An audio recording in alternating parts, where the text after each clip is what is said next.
What is up, Jl'hoops? Back to the video. And I know your name is Jimmy. I'm just trying to show you talk about basketball. The topic I'm talking about today is I know it's a couple weeks from now we got NBA trade deadline. I gotta talk about the Phoenix Suns. They've been a disappointment this season. They're 10th seed right now. And I want to talk about how bad this season has been. And we might trade for Jimmy Butler. So I'm gonna talk about that below. But before I start the video, again, like, comment, subscribe Jl'hoops to a case on. And follow us on Unstoppable. You guys subscribe to the channel too. Subscribe to the channel. Like, come on now. The guy with more subscribers. I see you guys like the video. I see you guys watching. But you gotta subscribe more. But I won't talk too much so we get the video started. We gotta talk about this to me. I mean, this team, we aka say super team to this team. So a lot of people say last year or the year before where they traded for this player, Bradley Beal. I never thought they were a super team. I think they're overrated. I think I'm gonna say right now, to me, it will up with the Suns.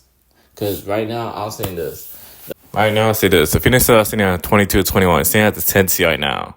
And that's very close to out of the play-in. That I'm going to say right now is. And then if they get Jimmy Butler, they're still not contenders at all. There's still a lot of teams in the West that could beat them. In the East that could beat them. That's still not contenders. So it's like, you get Jimmy Butler isn't enough too. That I really want to know too. Like, it really isn't enough. That's all other stuff too. Because when we're about getting Jimmy Butler, he talented player, great player. But is he the same player that he was 2 years ago? Is he gonna provide it? Is he gonna fit in the system that he wants to with the Suns? So I don't know. That's the other thing too to believe it. So yeah. Boom.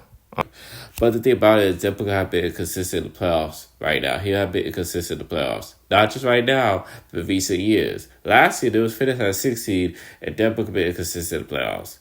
I get it. You put him out of position. Last year was an uncomfortable year for him. I get it. He put him out of position. He played point guard. It was a lot for Denver. But now this year is different. He averaged 25.2 points a game. And Denver had a great year this year. But it hasn't been an awesome year for Devin Booker. Now, I'm not saying nothing to credit Devin Booker. He hasn't been bad.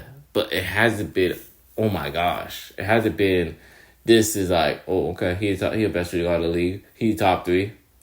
Right now, he's top 3, baby. But still, it hasn't been great.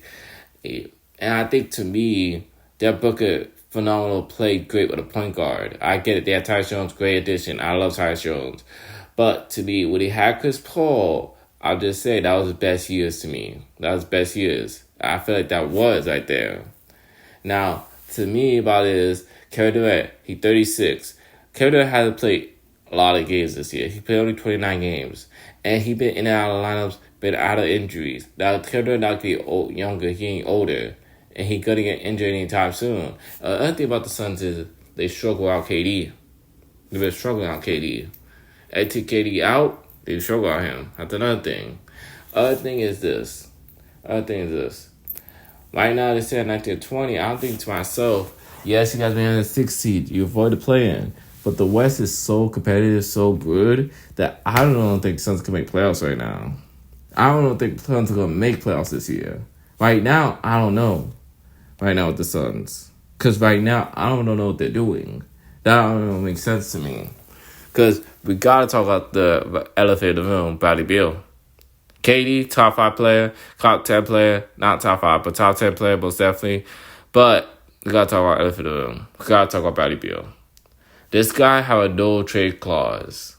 Now, I get it why he had no trade clause when he was on Washington, stay lower that team, everything else. I get that. But now he has the no trade clause still. And he picked to choose Phoenix. I understand it why you trade Chris Paul, but I don't feel like it was the right decision to trade it for Bradley Beal.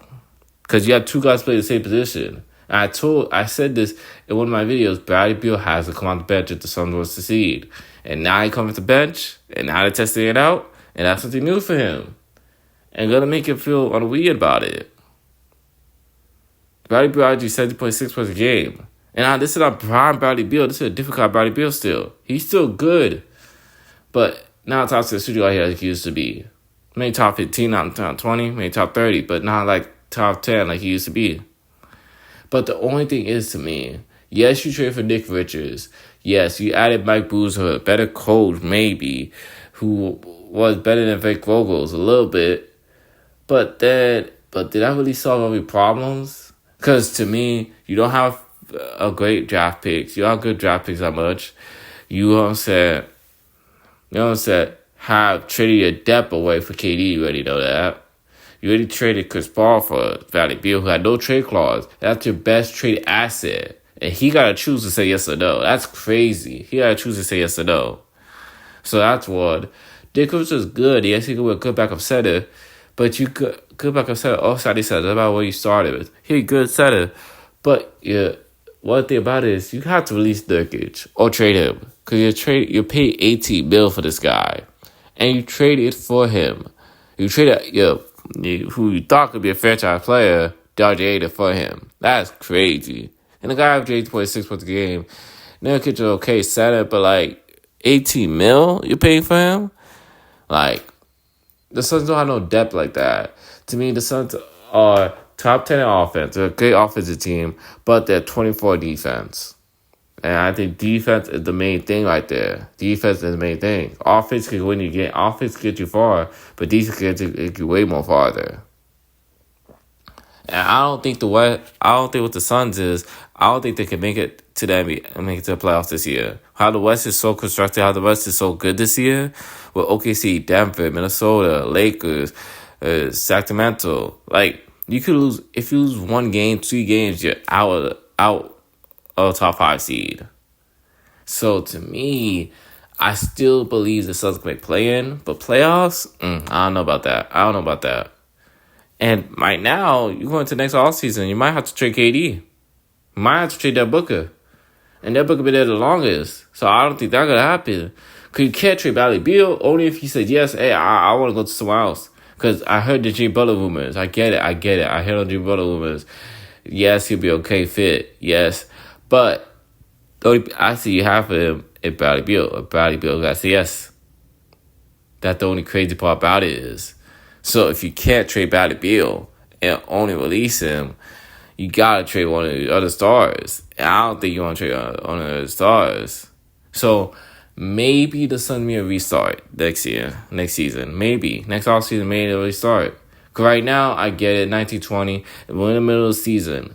But right now, I want to know what's up to the Suns. Because right now, might be a breakup. Right now, might be over. Might be Devin Booker on next team. Might be KD on next team. Or Bradley Beal. Because the Suns, they don't have a good depth. They have a good point guard. Their big three is a big problem. The depth is lacking. And to me, I don't think they're in the right rules. I don't think the Suns are top seed anymore. I don't think they were top contenders to me in the beginning. But to me, how you go to a first seed and you had Devin Booker who will play at best, play MVP level, but now you're the 11th seed, 12th seed, and you traded Chris Paul, you traded Booker Bridges, you traded Cam Johnson. It kind of make no sense. Like, wow. It's just like, question a lot of stuff. And the GM they brought, yes, he may win now moves, but I don't think he'll win now moves. I don't think it was the right decision during those time. Yes, I get it. Kevin Durant, top 10 player. Why would we not play with Kevin Durant, Jimmy? But understand this. Depth takes you far to playoffs, too. Look at all the championships that everybody recent champions. You gotta look at Celtics. You gotta look at Golden State. You gotta look at Denver. They had depth. All the recent ones had depth. They're not just superstars. They're not just stars on their team. They're depth too. So I don't know. I don't know what about the Suns right now. I don't know. So I want to hear you guys' opinion about the Suns. Cause I get it. People gonna tell me it's early or in the middle of the season. It could still turn around. But I don't know. I don't think it's too late. I think it's too late right now. So tell me down below what you guys think about the Suns. What are the Suns doing? Tell me below. Before I go to like, comment, subscribe, Jl'hoops, cases on, and follow your Jl'hoops. You guys have a great day. I'm out.